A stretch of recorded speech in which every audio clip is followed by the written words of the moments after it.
tuya service ishe, after imeisha tuite pastor kado kwa mkutano, tukae chini like watu wazima tuongee like by the serious kwa sure like sure na kama tungekuwa hivyo hapo uliona watu wenye walikuwa hapa hivi asubuhi, si ndio? Wengine wameenda home. Kama tuko tunataka hivyo watu wangeenda home. Sasa ulikuwa unataka mtaa gani? Achana na mtaa. So that is number one. Sisi hatukuwa tunakuja furugu. Sisi tulikuwa tunataka tukuje tuongee tulizoni kama watu wazima.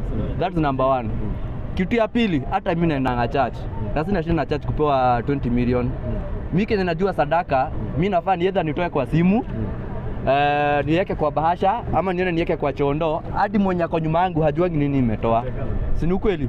So Ruto wakati tunaenda na 20 million, unasema unashout hapo hivyo kanisa, sijui nimepeana 20 million nitakuja kupeana sijui 100 million. Number one, hiyo ni harambee. Number two, hiyo ni kutufanya zero. Hiyo ni kutufanya zero, mtafanya. Si ni kweli? Nikutufanya zero, mtadu. By the way, wacha nituongee ukweli. Si hatuna shida na kupeana pesa. Angepeana ni pesa na ni sawa, na alifanya vizuri by the way. At least alituokolea ile pesa tungetoa, alituokolea. Lakini sasa mimi